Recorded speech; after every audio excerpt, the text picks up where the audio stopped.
मोतीपुर गांव में चंदू नाम का आदमी रहा करता था। वो अपनी पत्नी मीना के साथ खुशी से जीवन बिताया करता था। एक बार जब धान की रोपाई चल रही थी, सभी तैयार होकर खेतों की तरफ जाने लगे। मैं जा रहा हूँ खेत पर, तुम बाद में आ जाना खाना लेके। और भाग्यवान जरा लस्सी भी लेती आना थोड़ा सा। ठीक है, आप जाइए, मैं ले आऊंगी।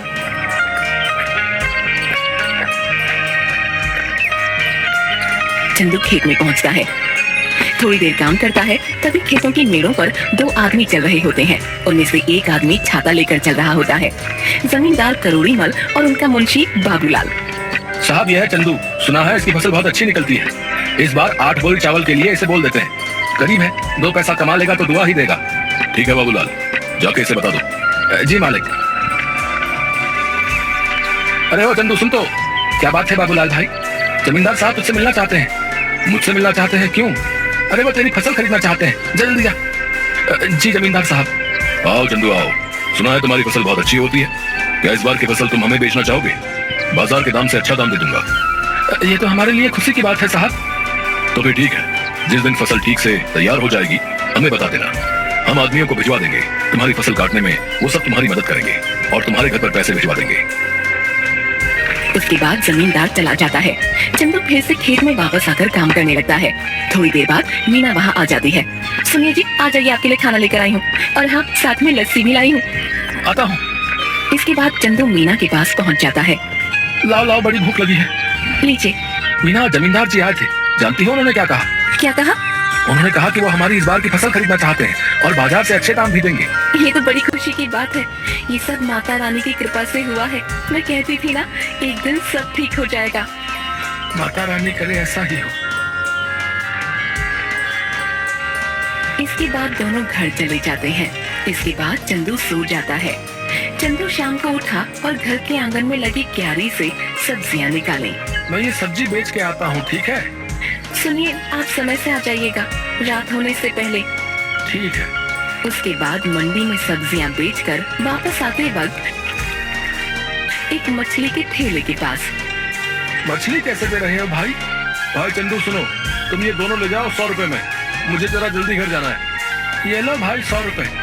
आज मीना को कहूंगा मछली के गर्मा गर्म पकौड़े खिला दे। चंदू घर पहुंचा। अरे ओ मीना, कहाँ हो? ये लो मछली। आज पकौड़े खाने का दिल कर रहा है, जरा बना दो। जी हाँ ठीक है, लेकिन पहले आप हाथ मुंह धो लीजिए। इसके बाद मीना मछली पकाने लग गई। अरे वाह, तुम्हारा कोई जवाब नहीं। आहा, क्या पकौड़े बनाए हैं, वाह वाह वाह। इसी तरह कई महीने बीत गए। चंदू के खेतों में सोने की तरह चमकने वाली फसल तैयार हो गई। मीना, मैं खेत में जा रहा हूँ, जमींदार के आदमी पहुँचते ही होंगे। ठीक है। जमींदार के आदमी वहाँ पहुँच गए। चलिए सब काम पर लग जाते हैं। सेठ ने कहा है जल्दी से सारा काम निपटा कर फसल चंदू के घर पहुँचा देना। सबने मिलकर फसल काटी और 8 बोरियां तैयार कर दी। तभी वहाँ मीना आई।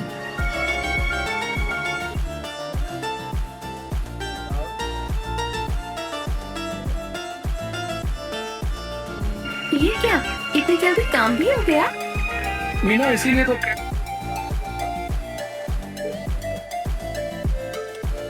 कहते हैं कि एकता में बल है। जो काम मैं अकेला 2 दिन में करता, वो हम 4 लोगों ने मिलकर कुछ ही टाइम में कर दिया।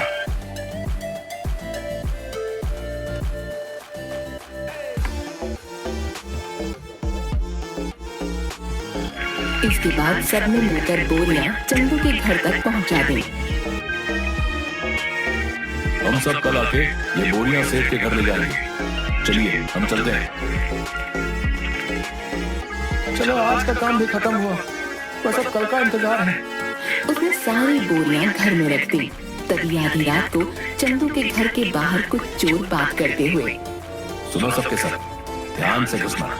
अगर हम खाली हाथ लौटे तो सरदार हमें छोड़ेंगे नहीं। सब धीरे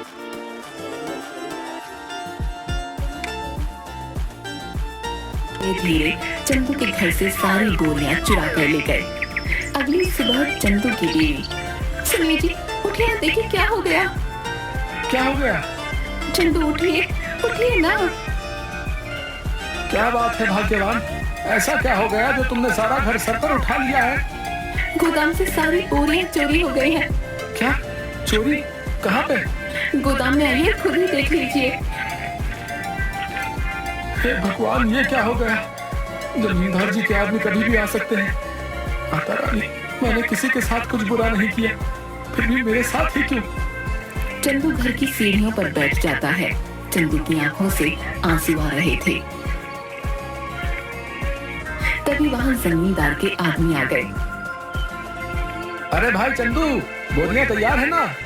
नहीं भाई, कल रात को ही किसी ने अनाज की बोरियां चोरी कर ली हैं। ये क्या कर रहे हैं भाई? जमींदार जी कहीं गुस्सा ना हो जाए। तुम तो उनका गुस्सा जानते हो ना। चलो उनसे बात तो करनी ही पड़ेगी। चलो अब। चंदू बाबूलाल के साथ जमींदार के घर गया। क्या चंदू, तुम सब खाली हाथ क्यों आ रहे हो? जमींदार जी, कल रात को हमारे घर में चोरी हो गई। सुबह देखा तो गोदाम से सारी बोरियां गायब हो चुकी थी। कहीं तुमने किसी और को तो बेहतर दाम के चक्कर में नहीं बेच दी? नहीं जमींदार जी, मैं सच कह रहा हूँ। सेठ जी, एक ही गांव में रहना है हम सब ने। भला झूठ बोल के कितने दिन बच पाऊंगा? ठीक है, लेकिन अगर मुझे पता चला कि तुमने किसी और को दिया है, तब देखना कि मैं क्या करता हूँ। कुछ दिन तक चंदू और मीना दोनों उदास थे। चंदू सब्जियां को बाजार में बेचता और जो भी कमाता उसे बहुत ध्यान से खर्च करता। चंदू खाना खाने बैठा। सुनिए ना, कितने दिन हो गए हमें इस तरह सब्जियां बेचते हुए, लेकिन हमारा घर मुश्किल से चल पा रहा है। घर के भी हालात ठीक नहीं है। हमारा गुजारा सिर्फ सब्जियां बेचकर नहीं हो सकता। पहले तो अनाज बेचकर हम अच्छे खासे पैसे कमा लेते थे, जिसमें साल भर थोड़ा थोड़ा करके घर चल जाता था। लेकिन अब तो हमें अगली फसल के पक जाने तक इंतजार करना होगा। आप बताइए ना, ऐसे कैसे घर चलेगा? मैं जानता हूँ, लेकिन मैं क्या करूँ, समझ नहीं आ रहा। अचानक चंदू थाली में रखा अचार रोटी के साथ खाने लगता है। अरे भाग्यवान अचार! क्या अचार? क्या मतलब है? मैं आपको अचार की तरह दिखती हूँ? आप मेरे बारे में ये सब सोचते हैं? नहीं भाग्यवान, मैं तो कह रहा था कि हमारी समस्या का समाधान है ये अचार। कैसे? मेरी बात सुनो ध्यान से। तुम अचार बनाना और मैं अचार लोगों के घर जाके बेचूंगा। पहले हम लोगों को अचार का स्वाद चखाएंगे, उन्हें पसंद आया तो वो खरीद लेंगे। अगर पसंद नहीं आया तो? अरे कैसे नहीं आएगा? मेरी मीना ने जो बनाया है, अंग्रेजी में क्या कहते हैं, फंटास्टिक अचार बनाती हो तुम। है आपने अंग्रेजी कब सीखी? तुम मुझे कम मत समझो। What are you doing? I am very well. देखा? आप तो बड़ी अच्छी अंग्रेजी बोल लेते हैं। दोनों हंसने लगते हैं। इसके बाद मीना अचार बनाने लगी और मीना ने अचार डिब्बों में पैक कर दिया और चंदू चल पड़ा साइकिल लेके। चंदू एक घर पर जाकर रुका। घर पर कोई है भाई? अरे चंदू भैया, आप यहाँ कैसे? ये क्या ले आए? अचार बेचने का काम शुरू किया है, इसीलिए घर घर जाके बेच रहा हूँ। अचार खरीदना चाहेंगी? जरूर, जरा चखाना तो भैया। औरत ने अचार चखा तो उसे बड़ा पसंद आया। भैया ऐसा करो, 1 किलो दे दो। कितना हुआ? 150 रुपए में। ठीक है भैया, अभी पैसे लेकर आती हूँ।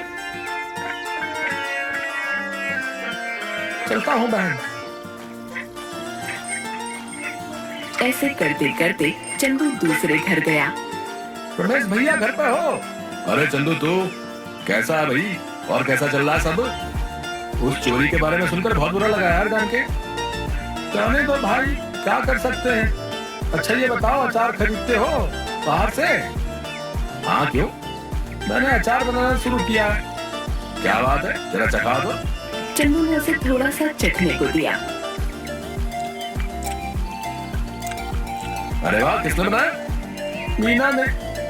भाभी को कहना बहुत अच्छा अचार बनाती हैं, बड़ा ही कमाल का। बताओ भाई, खरीदोगे?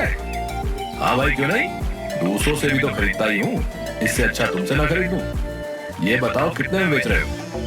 150 रुपए किलो। ठीक है भाई, 2 किलो दे दो। चंदू ने पैक करके दे दिया। धीरे धीरे उसका सारा अचार बिक गया। चंदू घर पहुंचा। मीना, आप आ गए। कैसा गया आज का दिन? किसी ने खरीदा कुछ अचार? कुछ तो नहीं खरीदा किसी ने। मैंने कहा था ना, मेरा अचार इतना भी खास नहीं है। आपका विचार ही गलत था इसे बेचने का। पूरी बात तो सुन लो। लोगों ने कुछ नहीं सब कुछ खरीद लिया। देखो जाकर टोकरी में। मीना टोकरी के पास गई। उसने देखा कि टोकरी तो खाली है, यानी कि सारा का सारा अचार बिक गया। मीना बहुत खुश हुई। अब बस तुम ऐसे ही बनाते रहो और मैं घर घर जाकर बेचता रहूंगा। मैं कहती हूँ ना, आप ऐसा करिए, पास के गांव में भी बेचना शुरू करिए। क्या पता वहाँ के लोगों को थोड़ा बहुत पसंद आ जाए। अब हम जितनी जगह जाकर बेचेंगे उतना ही तो हमारा फायदा होगा ना। कल से आप थोड़ा और अधिक अचार लेकर जाना और दूर दूर के गांव तक भी जाना। ठीक कहा तुमने, मैं ऐसा ही करूंगा। कल से तुम ज्यादा से ज्यादा अचार बनाना शुरू करना। आप एक हफ्ते रुक जाइए। एक हफ्ते में बहुत सारा अचार बनाकर तैयार कर दूंगी। उसके बाद आप बेचना शुरू कर देना, क्योंकि अचार पकने में भी तो समय लगता है ना। ठीक है, तब तक मैं सब्जियां बेच दिया करूंगा। इससे हमारा घर भी चलेगा और हमें नुकसान भी नहीं होगा। इसके बाद मीना अचार बनाना शुरू कर देती है और कुछ दिनों तक चंदू बाजार में सब्जियां बेचता है। कुछ दिनों में अचार तैयार हो जाता है और चंदू भी बेचना शुरू कर देता है। इस बार चंदू दूर के गांव में जाता है और अचार बेचना शुरू कर देता है। अब धीरे धीरे करके मीना का बनाया हुआ अचार सभी जगह लोकप्रिय हो जाता है। इसके बाद चंदू एक दुकान भी खोल लेता है। अब जो भी ग्राहक आता उसकी दुकान पर ही जाता। एक दिन क्या बात है चंदू, तुम्हारी तो दुकान चल पड़ी। जरा अचार तो चखाना। सुना है तुम्हारी दुकान का अचार सभी को बहुत पसंद आ रहा है। ये तो सबका प्यार है जमींदार साहब। ये लीजिए, आप इसे चख लीजिए।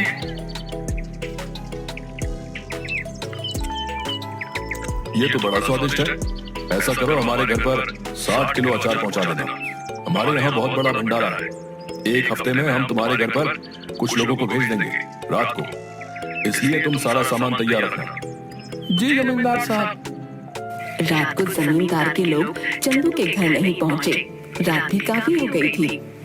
ऐसा करिए, आप सो जाइए। अगर कोई आया तो हमें पता चल ही जाएगा, तब उठकर उनका सामान उन्हें दे देंगे। तुम ठीक कहती हो, सो जाना चाहिए। क्या पता वो आज ना आए। चलो सो जाते हैं।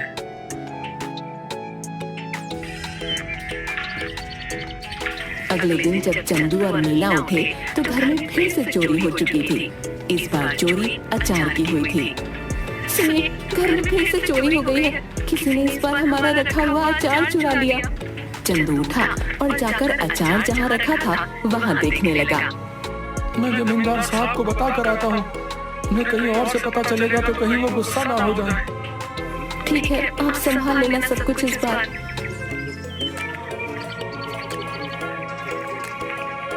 चंदू जमींदार साहब के घर गया।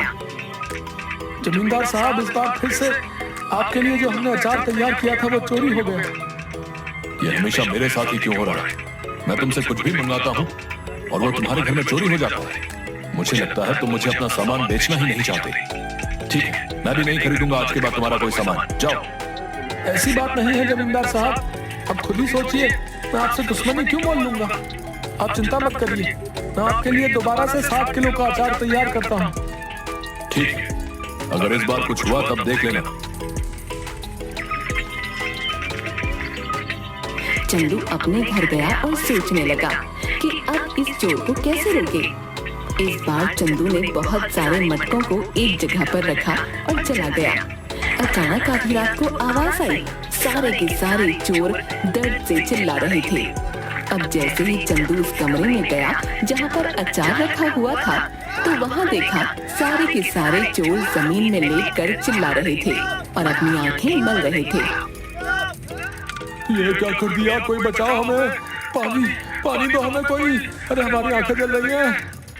अब आया ना मजा? मेरे घर में जैसे तुम्हें आदत ही पड़ गई है चोरी करने की। क्या मजा आता है तुम्हें ये करके? है इतना दिमाग चोरी में लगाते हो, कुछ और कर लेते ना। अभी तो चैन से अपनी जिंदगी बिता रहे हो पे। पर नहीं, तुम्हें तो चोरी ही करनी है। लो करो अब चलो बताओ, क्यों कर रहे थे चोरी? ये सब हम अपनी मर्जी से नहीं कर रहे थे। हमें सब करने के लिए बाबूलाल ने कहा था। क्या बाबूलाल? भला उसे क्या जरूरत पड़ गई? ये तो मुझे नहीं पता। आप हमें माफ कर दीजिए। अब पुलिस को मत बुलाना बस। ठीक है, नहीं बुलाऊंगा, पर मेरी एक शर्त है।